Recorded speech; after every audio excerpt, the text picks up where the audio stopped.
What's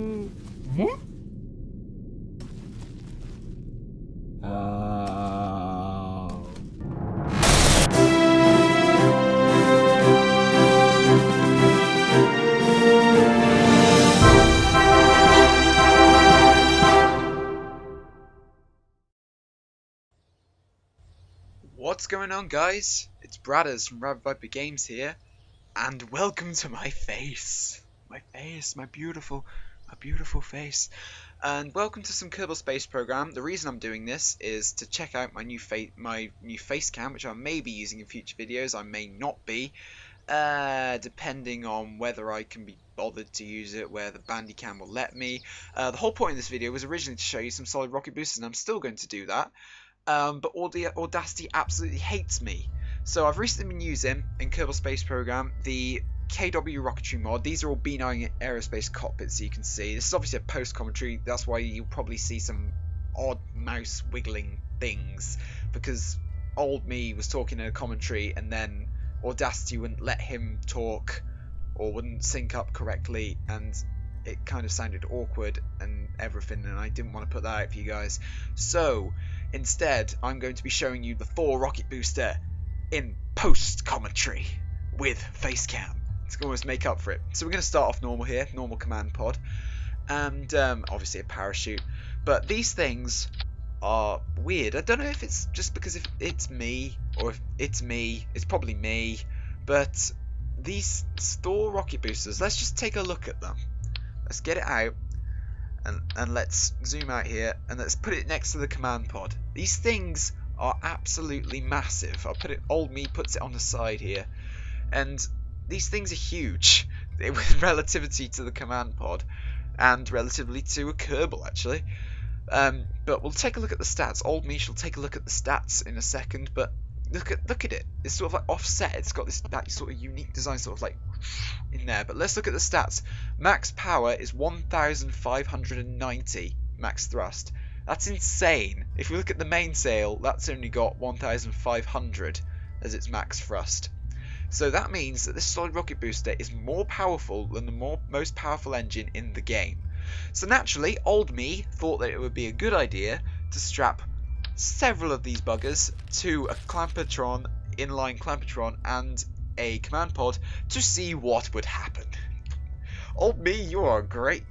Well done. Well done. That's a brilliant idea there. Moment of genius. But you can see me here getting the big decouplers. Old me. Getting the big decouplers. So while he's doing this and while he's getting all aligned, I want to talk a little bit about Facecam and why I've got it. Don't know why I got it. Thought it'd be quite a cool idea. I might not use it in every video. Probably won't, to be honest. This is just a test to see if it works. But if you guys are enjoying it, please remember to do let me know. Also, tell me where the camera should go. Where, if I should be in it. If not, where I should like tilt it. I always think this offset angle is quite good at the moment.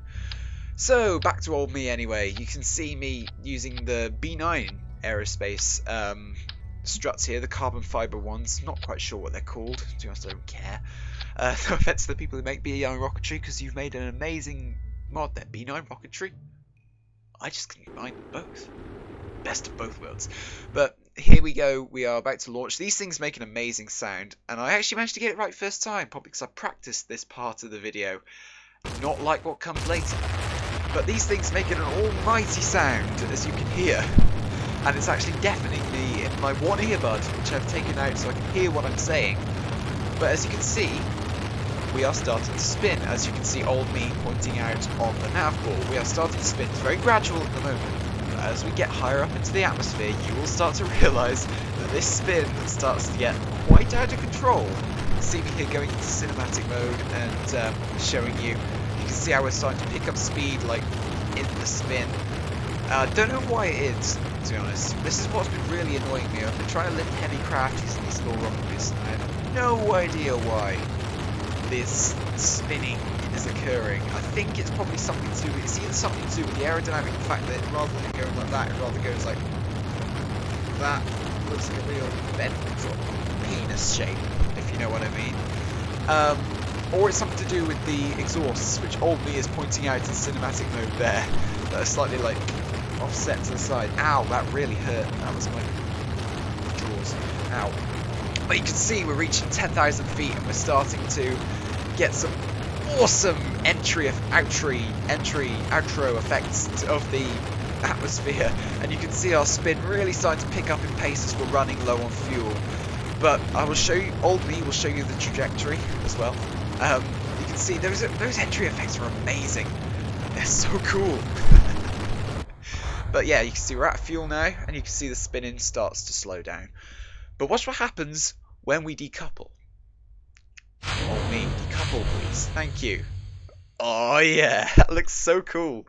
I don't know why I find that so cool, but you can see the main module started to stabilize now, so the spin's been neutralized. It's been like, pew. But if we zoom out, is it just me, or does that look a little bit like an alien space station? It's probably just me, but that looks cool, and nonetheless, it looks so cool with them like all drifting apart.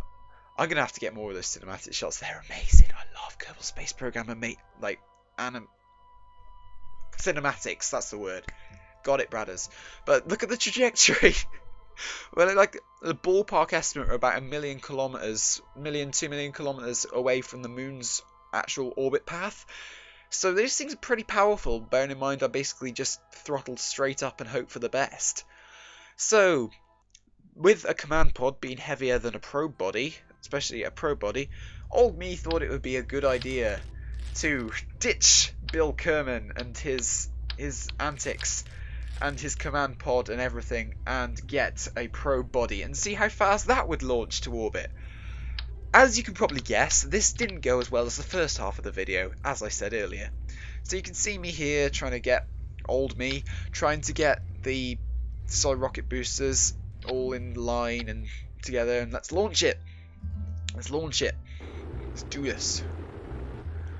Incidentally, while we're waiting to launch, I have set up a Twitch channel. It's just I'm trying to sort out some technical stuff. I should be able to live stream very soon.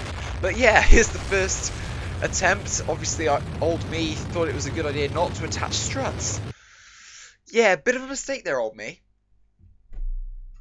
As he realises, and he goes back to the vehicle assembly building right there. Well done, old me. Yeah, a round of applause. But old me makes another fatal error here. Not only that he only puts one strut on, that's one error. There's another one, and it's the fact that I did not put enough struts on, as you will see here. Now we launch it. But old me thinks, oh yeah, that's fine, bro. That's cool. That's fine. We'll launch with that. Let's launch. Let's press SAS and let's just go with it. So as you can see, it's definitely been reduced somewhat, but same result. It's just left with the probe body just there like a frisbee. I wonder how far a probe body would actually go if it's a frisbee. I have no idea. It's like a big metal cookie. It's like a big cookie.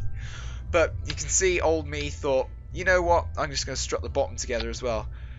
Old me made another fatal error, even though he thought he got everything right this time, right down to the littlest detail. Old me still got something wrong, and you will see here. So we get on the launch pad and we start to launch. Everything looks like it's going to plan. I thought this was amazing.